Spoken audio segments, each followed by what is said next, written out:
салом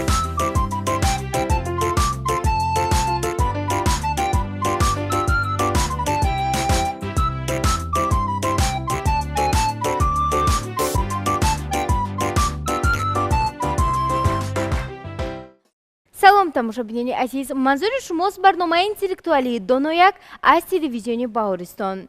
иштирокчиёни барномаи имрӯзаи мо тарбиятгирандагони кӯдакистони рақами 77 ноҳияи Синои шаҳри Душанбе мебошанд ва инҷо омаданд то донишу маҳорати худро санҷида ғолиб бароянд. Бояд гуфт ки барнома аз рӯи 3 шарт баргузор мегардад. Дар шарти аввал саволҳо аз фанни математика, дар шарти дуюм саволу муаммоҳо ва чистонҳо аз филмҳои тасвирӣ ва шеъру афсонаҳои бачагона ва саволҳои шарти сеюм бошанд доир ба муҳити атроф ва олами ҳайвонот омода шуданд. Иштирокчиёнро мебояд то зиракиву кунҷкобии худро бедор намуда ғолиби барнома оянд. Ва инак биёед бинандагони азиз бо иштирокчиёни барномаамон аз наздик шинос мешавем. усмон вай имсол ба мактаб меравад, яъне ӯ аллакай 7 сол дорад. усмон ҳалли муаммоҳои математикиро дӯст медорад. дар оянда иқтисодчӣ шудан мехоҳад. омина вай 6 сола аст. духтараки оромтабиату кам гап мебошад. расмкаширо дӯст медорад. дар оянда рассом шудан мехоҳад. мустафо вай ҳам 6 сол дорад. мустафо бозиҳои нақшдорро бештар дӯст медорад. дар оянда актёр шудан мехоҳад. боязид низ 6 сола аст. вай писараки бисёр масъулиятшинос мебошад. мехоҳад дар оянда духтур шуда ҳама беморонро табобат кунад. акнун ки бо иштирокчиён шинос шудаем, моро мебояд то саволҳои шарти аввали барномаро барои иштирокчиён пешниҳод намоем. салом иштирокчиён. Ассалом. хуб, ба барномаи мо хуш омадед ва ман аз шумо сараввал пурсидан мехостам ки барои ба барномаи имрӯза ба саволҳо ҷавоб гардондан омодаед? Бале. ба фикри шумо кӣ ғолиб меояд?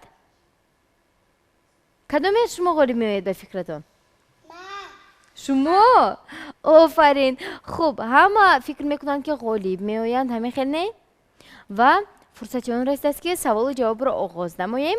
бинандагони азиз, додаракону хоҳаракони ки айни замон моро тамошо карда истодаед, шумо низ метавонед баробари иштирокчиёни барномаи мо ба саволҳо ҷавоб гардонида сатҳи дониши худро санҷида боло низ бардоред. мо бошем, барномаро оғоз мекунем. бо мо буданро фаромӯш насозед.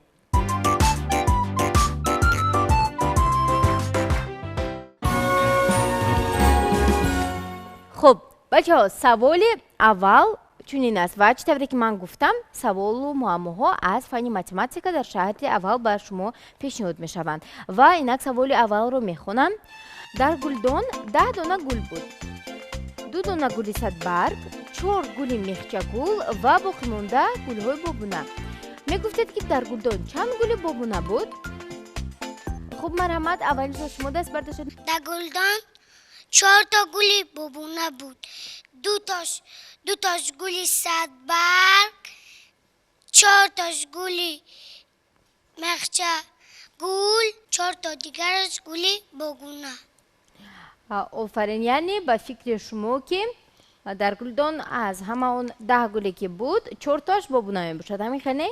аз 10 та 6ро гирем 4 та меша. яъне 6 тоаш ки гулҳои дигар буданд, яъне 2 то гули садбарг, 4 то мехчагул буд, маълум мешавад ки 4 то дигараш бобуна аст, ҳамин хел? бале. шумо ба ҷавоби худ боварӣ доред? бале. дар ҳақиқат ҳам тамошобинони азиз, дар гулдон ҳамагӣ 10 гул буд ва аз миёни онҳо 2 тояш гули садбарг ва 4 тои дигараш бошад мехчагул буданд. маълум мешавад ки 4 гули дигар ин гулҳои бобуна ҳастанд. ва ба ин савол Мустафо ҷавоби дуруст гардонд. ба шумо хол дода шуд аллакай ва иштирокчиёни дигар шумо низ кӯшиш кунед ба саволҳо ҷавоби дуруст гардонед, бештар даст ба уло кунед ва ғолиби барнома низ шавед. аз ин рӯ ман саволи дуюмро мехонам. Мадина 6 то қалам дошт. 2 тоашро ба додараш ва 2 тои дигарашро бошад ба хоҳараш дод. дар дасти Мадина чанд қалам монд? хуб, аввалинҷо шумо даст бардоштед. дар дасти Мадина 6 та қалам монд. 2 тоша ба хоҳараш дод, 2 тои дигараша ба додараш. дар дасти Мадина 2 та монд. 2 то монд, шояд 3 то бошад, шояд 4 то бошад. 2 та. 2 то. ба ҷавобатон боварӣ доред? бале аз 6-4 бигирен 2 мешавад. офарин, ҷавоби шумо комилан дуруст аст ва барои ҷавоби дуруст ба шумо аллакай хол дода шуд. Инак муаммои навбатӣ чунин аст. Дар табақча 2 то шоколад, 3 то зефир ва 2 дона себ буд. Дар табақча ҳамагӣ чанд дона ширинӣ буд? Марҳамат, шумо Усмон. дар табақча 5 то ширинӣ буд. Инҷо охир 7 мешавад ку. 2 ҷамъи 3 ҷамъи 2 7 мешавад ку. Себ мева мебошад. Яъне ба фикри шумо ки себ ба қатори шириниҳо дохил намешавад, ҳа? Не. ҷавоби шумо, ҷавоби аниқи шумо кадом аст? 5. 5? Бас ҷавоби худ боварӣ доред? бале. дар ҳақиқат ҳам ҳарчанд ки себ ширин аст, вале он ба қатори шириниҳо дохил намешавад, зеро себ мева аст ва ба ин савол ҷавоби дурустро Усмон пешниҳод намуд. Офарин Усмон. Дар шартҳои навбатӣ ва дар саволҳои навбатӣ низ умедворем шумо хуб ҷавоб мегардонед ва саволи охирини шарти аввалро мехонам, бо диққат бошед. Далер бояд 7 то пуфакро дам мекард, вале 2 пуфак кафиду 1 тоашро хоҳараш гирифт. Далер чанд пуфакро дам кард? Марҳамат, шумо Мина. 1 ҷамъи 2 3 мешавад. аз 7 3-ро гирем 4 мемонад. офарин, ба ҷавоби худ боварӣ доред? бале. Яъне чанд пуфакро дам кард? далер 4 пуфакро дам кард, 2 тош кафид. баъд яктои дигараш куҷо шуд? хоҳарша дод.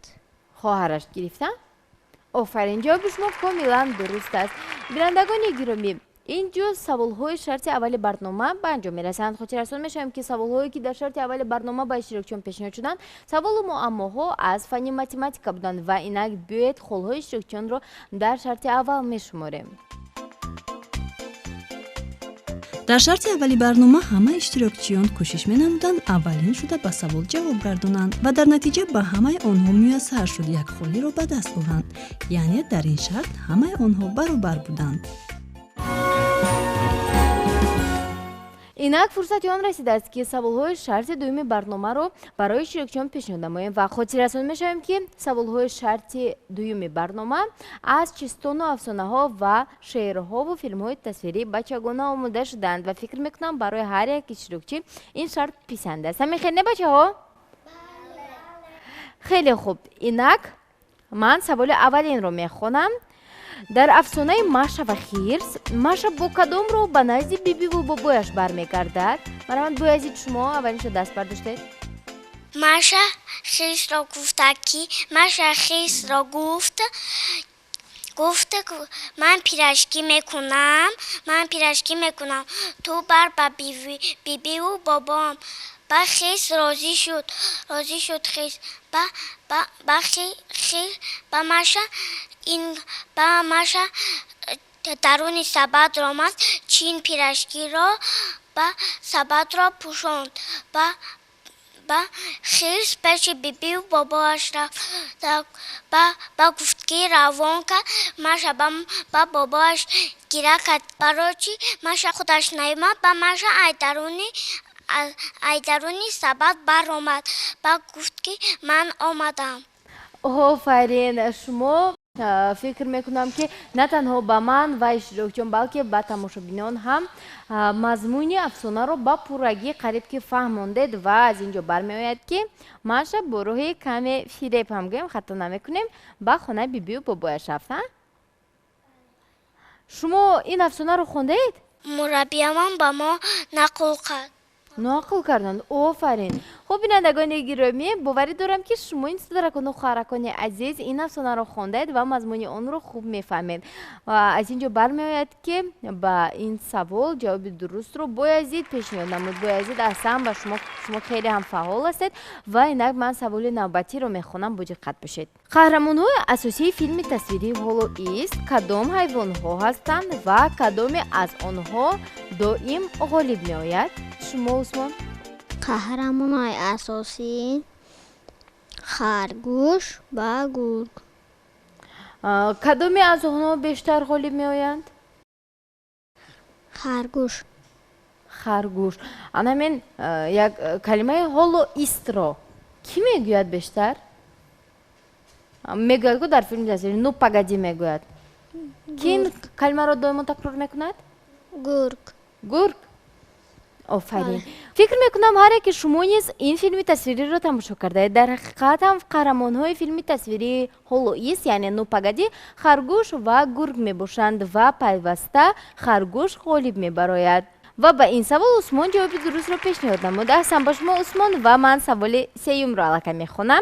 این سوال نیست، انقدرش سوپریچ است و من یک شعر را حاضر میگویم، یک مصرعش رو شما باشد باید ادامه دهید و نفری که اولین شده دست میبردارد میتواند این شعر رو ادامه دهد. خب صلح و وحدت جاویدان آید همه.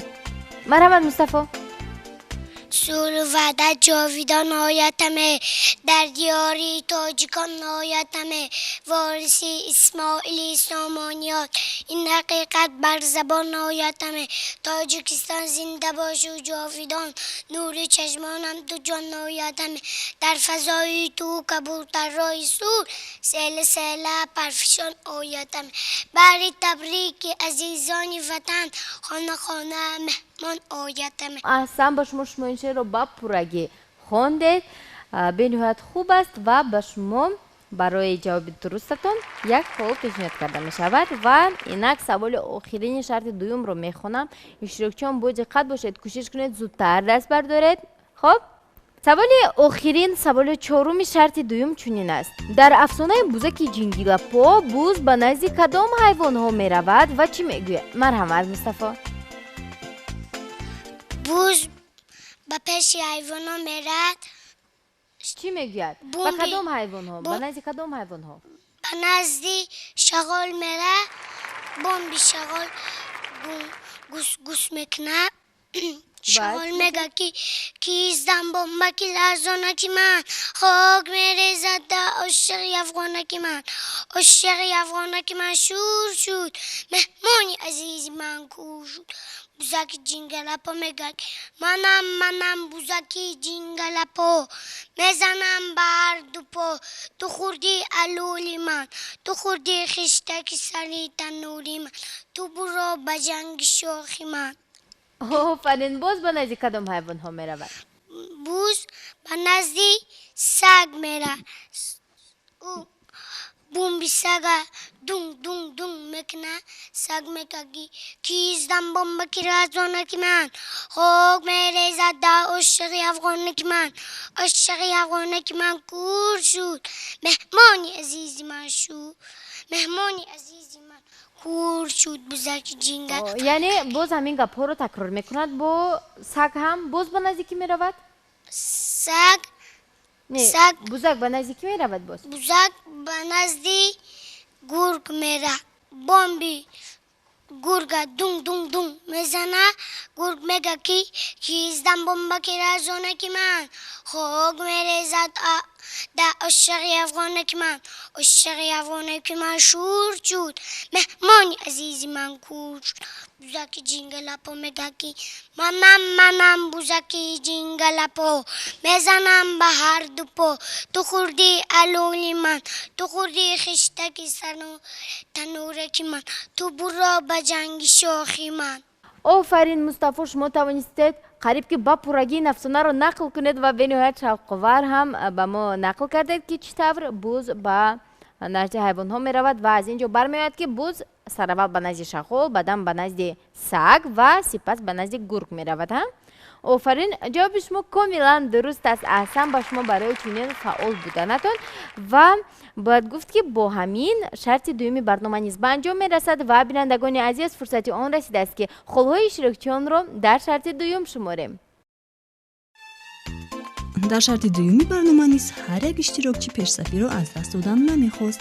در نتیجه عثمان و بایزید به یک سوال جوابی درست گردانیدند. مصطفی باشد توانست به 2 سوال جوابی درست گردانیده 2 خل را به دست آورد.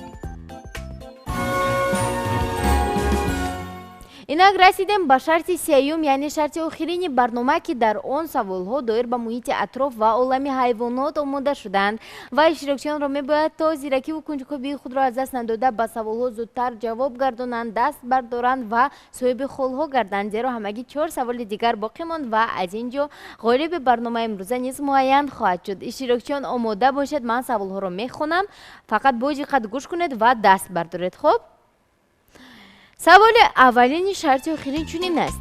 сайёраи мо кадом шакли геометриро дорад? боязид سرایه ما دوره شکل است. кани ба мо бо дастонатон даврашаклро нишон диҳед. دوره شکل رنگ گلوبوس است. глобус аст боязид ҷавоби шумо дуруст аст, ҳарчанд шакли асосии замин ин баъза шакл бошад, вале дар филмҳо, дар телевизион ва дар аксҳо замин дар шакли даврашакл тасвир шудааст ва аз ин ҷо бармеояд ки ҷавоби пешнамудаи боязид комилан дуруст аст. офарин боязид, ба шумо боз як ҳоли дигар пешниҳод шуд. инак саволи дуюмро мехонам, бо диққат бошед. моҳӣ дар куҷо зиндагӣ мекунад? марҳамат омина. моҳӣ дар об зиндагӣ мекунад. моҳӣ парвоз мекунад ку? чӣ хел дар об зиндагӣ мекунад? моҳӣ парвоз кардан наметавонад. пас чӣ кор мекунад моҳӣ? дар об шино мекунад. яъне моҳӣ шино мекунад.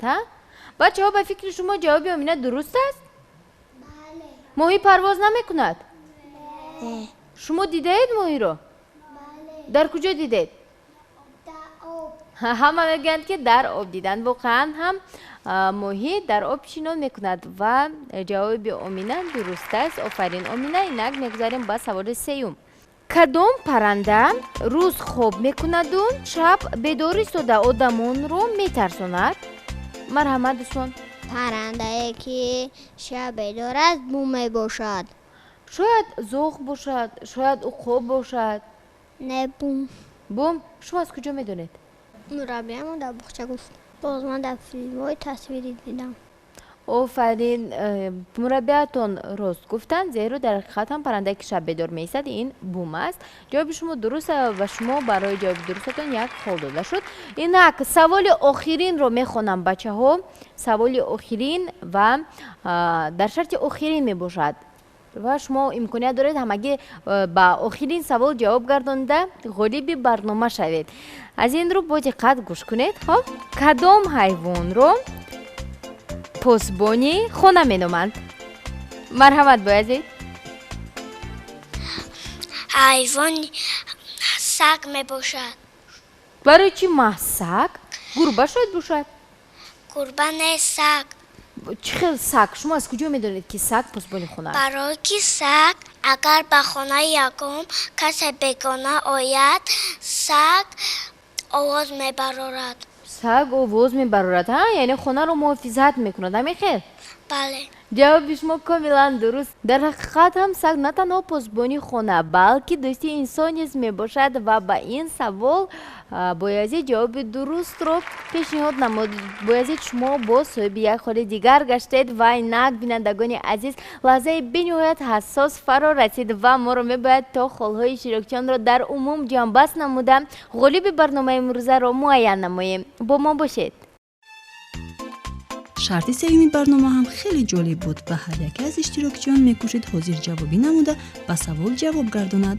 ҳамин тариқ усмону омина як холиро ба даст оварданд. боязид бошад дар ин шарт соҳиби ду хол гардид.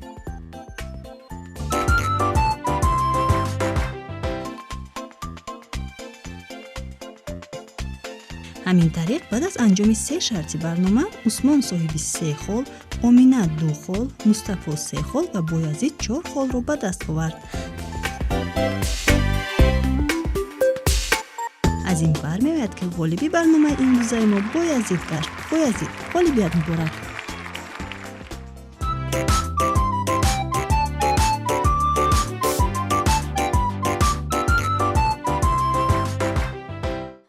офарин ба шумо боязид. як қарсак барои боязид мезанем. хуб, иштирокчиёни дигар, боварӣ дорам ки шумо низ донишу маҳорати худро сайқал медиҳед ва дар озмунҳо, дар чорабиниҳо ва дар барномаҳои навбатӣ низ иштирок хоҳед кард. боязид, шумо боварӣ доштед ки ғолиб мебароед? من به باغچه خیلی تیاری دیدم و من غالب آمدم. офарин, яъне сирри ғолиб шудани шумо дар бисёр хондан, дар дониш андохтани шумо буд. иштирокчиёни дигар, ба шумо низ бори дигар ташаккур мегӯем ки дар барномаи мо иштирок намудед ва боварӣ дорем ки дар озмунҳои навбатӣ шумо ҳатман ғолиб мебароед. шумо бошед боязид, боз ҳам дониш омӯзед, китоб хонед ва бо мураббиятон кор кунед, зеро дар даври дуюми барнома шуморо саволҳои боз ҳам душвортар ва рақибон аз дигар боғчаҳо интизор ҳастанд ва шумо метавонед ҳунару маҳорати худро дар он ҷо низ нишон дода ғолиб бароед. ва бинандагони гиромӣ, инҷо расидем ба фарҷоми барномаи интеллектуалии Донояк. Хотиррасон мешавем ки иштирокчиёни барномаи имрӯзаи мо тарбиятгарандагони кӯдакистони рақами 77 ноҳияи Синой шаҳри Душанбе буданд ва аз миёни онҳо Боязид ғолиби барномаи имрӯза шумурда шуд. ва дар ҳамин ҷо бо шумо низ хайру хуш мекунем то барномаҳои навбатӣ шумо низ донояк шавед.